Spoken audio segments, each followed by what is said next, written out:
As Julen Lopetegui prepares to assume the managerial reins at AC Milan, anticipation brews regarding how the Spanish tactician would mold the current squad. Let's delve into the prospective transformation awaiting the Rossoneri under his guidance.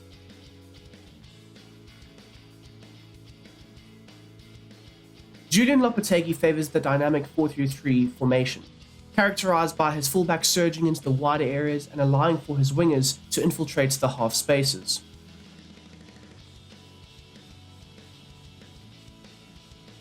The tactical vision is set to wing play, and this allows the likes of Lopetegui to orchestrate intricate rotations between the wingers and the fullbacks in the wide spaces. A strategy similar to his stints at both Real Madrid and Wolves.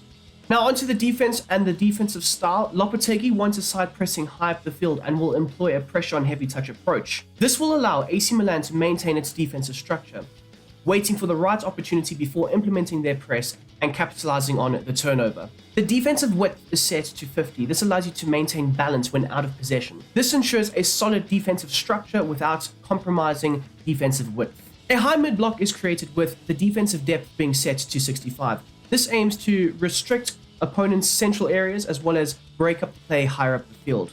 Now moving on to the offense, and the build-up play going forward is set to balance. This allows you to incorporate a very fluid system going forward, slow ball progression from back to front, but if the opportunity is there, you can look to quickly move the ball through the lines and progress it higher up the field, looking to exploit the vulnerabilities of the opposition's defense.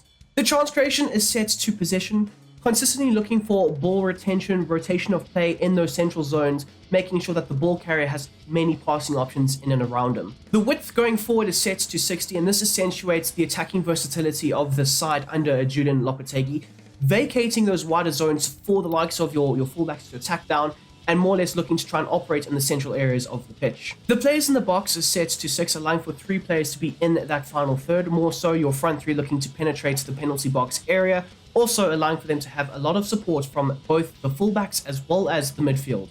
Onto the corners and the free kicks, and as per always, it is set to 4.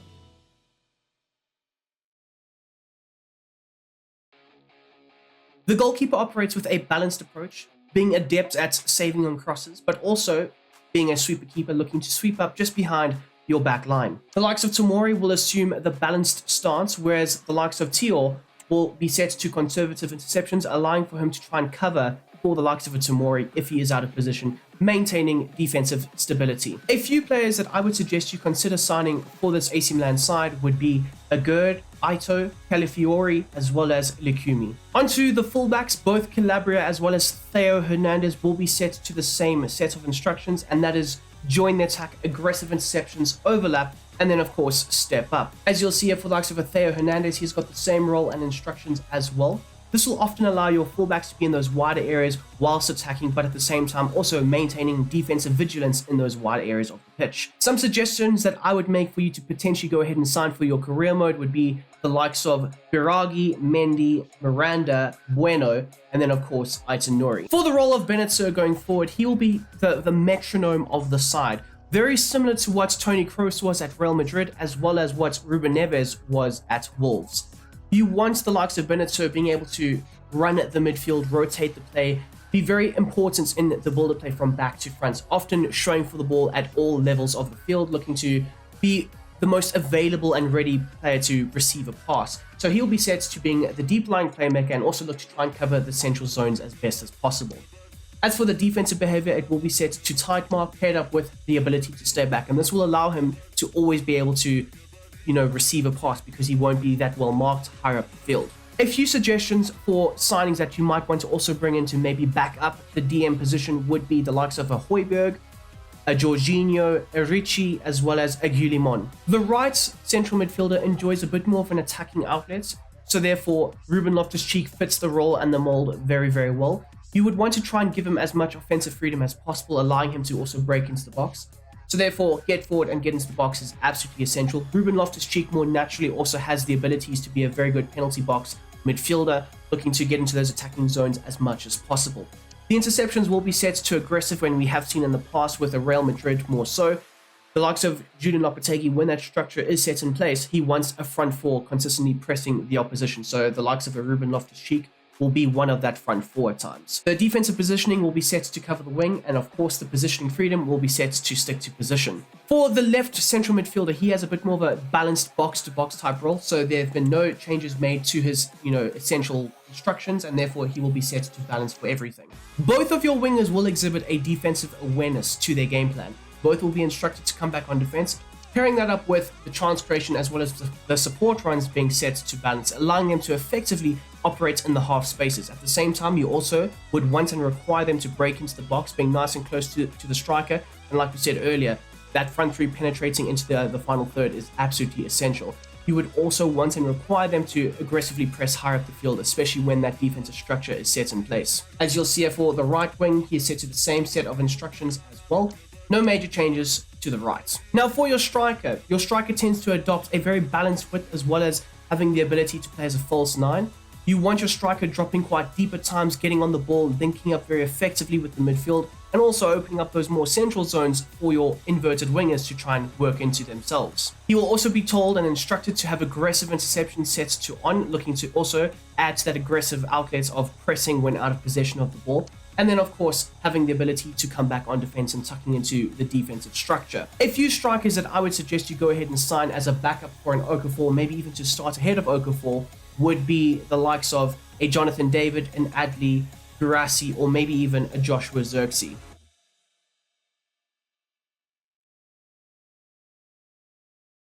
Transitioning into the 3-4-2-1 system allows for certain player roles to be redefined, and it also allows for the optimization of the offensive outlets.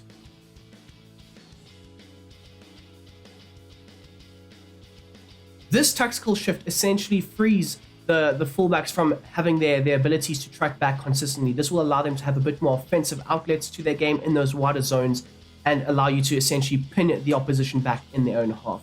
Essentially what happened at Real Madrid was Casemiro would drop a bit deeper and form a back three, which is exactly what we have gone ahead and done right here with Benetzer dropping a bit deeper, still playing as a DM, but a very deep lying player, looking to formulate that back three and more or less shore up the backline area.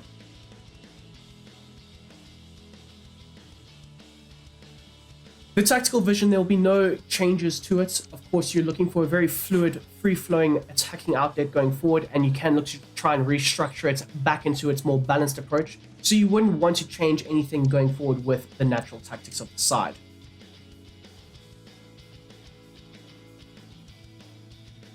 Now taking a look at the individual player instructions, the goalkeeper as well as the two wider centre-backs will still be set to their same instructions as before. Whereas the likes of a Benetzer more or less taking up that third centre-back role as that middle centre-back. We've still more or less made him into a DM, and he will also still have the same role and instructions going forward. You still want him to be the deep-lying playmaker. You still want him in those central zones as much as possible. As for your two wide fullbacks, their main focus going forward is now on the offensive end of things, looking to try and add a lot more width to the side, and also maintaining a nice high wide approach to the natural shape of the team. So therefore their instructions will be stay wide, get him behind, and then of course for the likes of a Calabria, you don't want him breaking into the box. That's more of a Theo Hernandez role, so you want him on the edge of the box, looking to either rotate play or whip in crosses or cutback opportunities. And then of course aggressive interceptions and stick to position. As you'll see here for the likes of a Theo Hernandez, similar role, apart from the fact that he will be arcing his runs into the attacking area as much as possible, looking to break into that final third and get on the end of crosses or cutbacks whipped into the back post area. And then finally, he will be set to aggressive interceptions and stick to position. Both your wingers as well as your striker will maintain their balanced approach set of instructions as well, still looking to aggressively press when out of possession,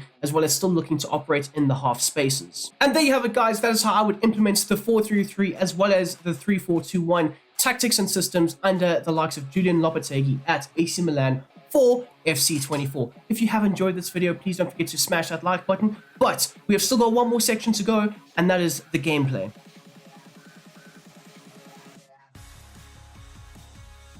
Okay guys, so we're kicking things off here, and I will be looking to try and explain how the best ways to get the best out of this Julen Lopetegui side may be. So looking to pass around the back, try and, retain possession like I'd mentioned in the instructions going forward, looking to try and set out the game plan. And as you'll see here, the striker will always look to try and show for the ball, looking to pop up in the central areas as best as possible. Which you want to try and, vacate those more central, higher areas for your two wings to try and, get into. And you also want to try and, interchange a lot of passes in those wider zones. So it's all about ball retention, retaining possession, looking for passing options at all times, looking for the holes to be created higher up the field. And we've got our first shot of the game. I am going to be very reactive in this segment of the video. But more so, you are looking to keep the defensive shape and structure. Have Tomori as your most engaging centre-back, by the way. You want Malik Teal to try and cover as much as possible. So, nice central run from the likes of Rafael Leao, looking to switch the play, and the pass gets intercepted. God damn it! Anyways, point is, though, it's all about moving the ball. So, nice defensive structure here. And also, the reason for going with the likes of Juventus is because more naturally, they will set out defensively, and we want to try and see both the offensive structure as well as the more balanced approach. So the first half will be the balanced, whereas the second half will be what we can expect to see from the offensive outlet. Good ball just in behind there into that wider region. Rafael Leao whips it across, and it's a bad whip. It's a bad cross. Looking to press. And also, guys, I do tend to team press quite a bit, and that paired up with the pressure on heavy touch will keep the shape, keep the structure, but also implement that nice pressing style that you're looking for. Hostage on the ball here in that wider area. Look at that. There's no offensive support for the ball into the box. There was one player, and it's immediately cleared away by, I think that was Benetso, who also has a slightly deeper role, which is great. The Casemiro role, the Ruben Neves role, the Toni Kroos role as well. So you want your metronome getting on the ball to dictate play. And also, I don't know if I mentioned this, but you can look to, ping balls in behind if the runner is there. I think I may have mentioned this. But you want to try and, get the ball moving as much as possible. Looking for quite a bit to be run through your DM here. Nice little ball there. The ball around the corner. Christian Pulisic takes a touch, takes a shot, and opens up the scoring approach for the game.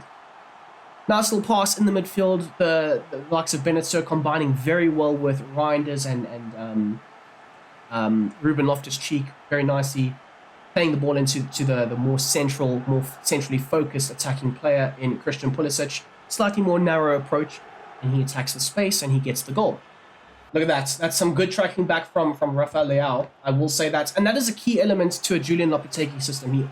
He honestly always wants his forwards tracking back, which more or less playing your strike as a false nine. It plays into the hands of what Lopetegui wants, creating overloads in the midfield, creating the ability to overrun the opposition's central areas, or maybe even overload their defense. And that's more or less what you're looking for in this system.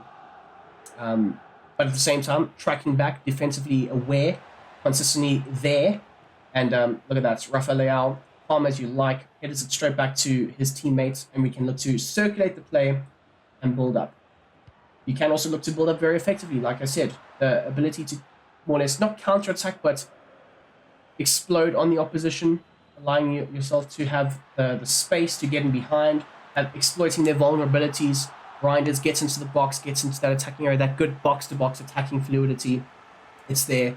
He's a really good player for this more or less role. He's just high energy all the time, running everywhere. He really would suit the system very, very nicely. Look at that. Structure set in place. We're looking to team press. We've taken out passing options. We're applying pressure to the ball carrier. And we're forcing him into those wider zones. But because we have a nice balanced, 50 width, it more or less still prevents the crosses being fired into the box as much as possible. And when they are fired into the box, like there, you have players in and around the ball carrier to more or less force the tougher shots and harder angles to try and hit. I mean, he's surrounded by at least 3 players in that instance. So it's not too bad, and Allegri is losing his mind. Anyways, we've got likes of Kostic ready to whip in across here. And if the opportunity is there, we can run with it. So we can fly. And we've gone along with it, and it's just circulated back into Danilo. That was probably a bit risky from my behalf.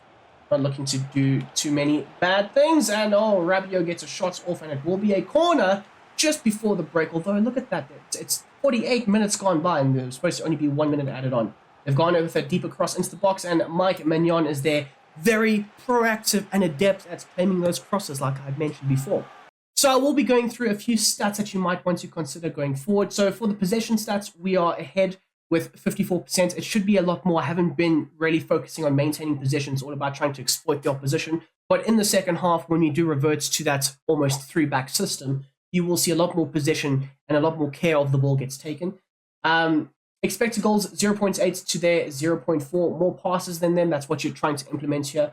And I will say this as well. We've seen countless times with Julen Lopetegui's various teams that he's worked with. Their offensive outlets hasn't always been there. They've mainly been known to pass the ball around and try and wait and work for the spaces. So in a system like this, you can't always create a whole lot of various different options and choices going forward. So keep that in mind as well. It's mainly about trying to maintain possession. So I haven't been the best at doing that. And speaking of which, the possession stats they're loading in, as you'll see there, mainly centrally dominance, more so in that wide right space, but it's mainly targeted in the central areas, and more so that's exactly what Lopetegui's looking for. And then as for the passing going forward, the number 4, as you'll see there, the metronome of the system, he has played quite a few passes to the striker, to the 2 fullbacks as well, and you more or less want him to be able to string together those passes. Maybe I might need to put together a few more passes because you do want him more or less running the game. But more so, it's a very solid outlet going forward. And you do also see quite a bit of combination play in those wider regions with the wingers and the fullbacks. There we go. Mike Mignon is there. He's just going to roll it out to the central midfielder. And there we have it. Now we can look to rotate play a bit more. As you'll see here, the passing option is always there for your fullbacks. And you will also see that we have reverted now into this 3-back system with the metronome slightly higher up the field. Benetzer. Looking for that ball over the top. There we go. Into Theo Hernandez in the much wider regions now where you can look to cut baseline, supply the ball into the box. And that's what you're going to be looking to try and do at all times. Look at that from Benetzer, just winning the ball back, pressing nice and high up the field, looking to capitalize on any loose ball situations. And that was a misplaced pass from yours truly. Anyways, I do like the system a lot, I must say. You guys can let me know down below though in the comments section. Do you like it? How do you find it? Oh my goodness, I've been exploited. Okay.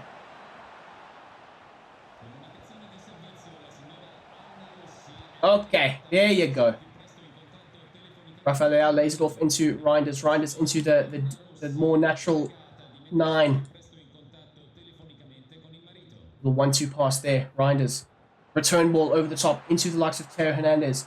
And he plays in the box. He's put it in a beautiful area. It's just over the head.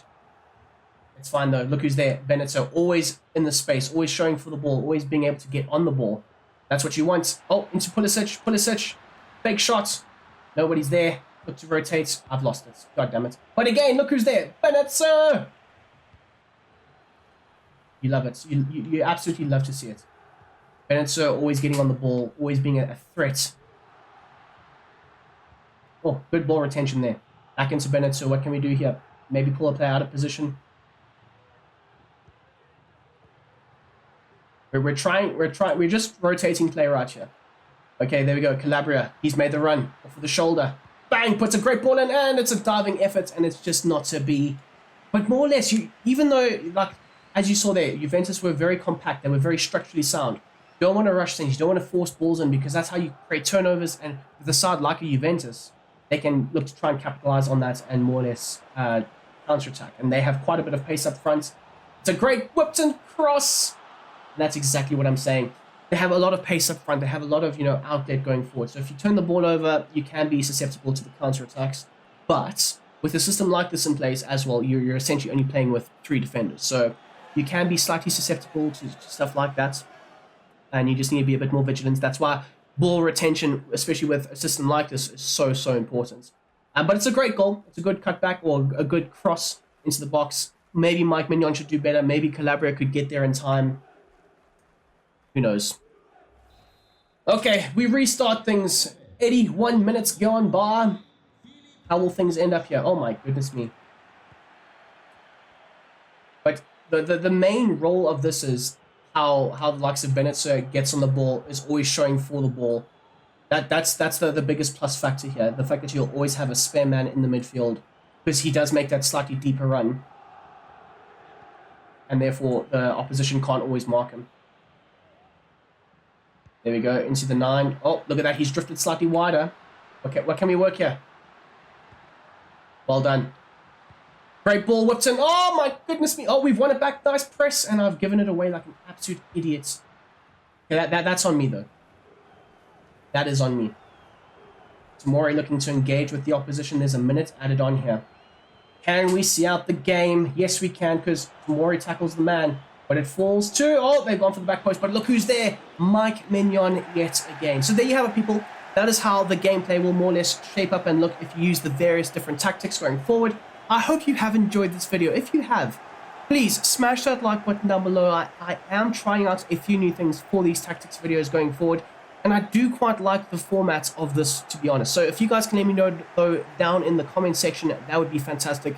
That would be great. And of course, until the next time, until the next one, I hope you have a damn great day. And I'm out of here.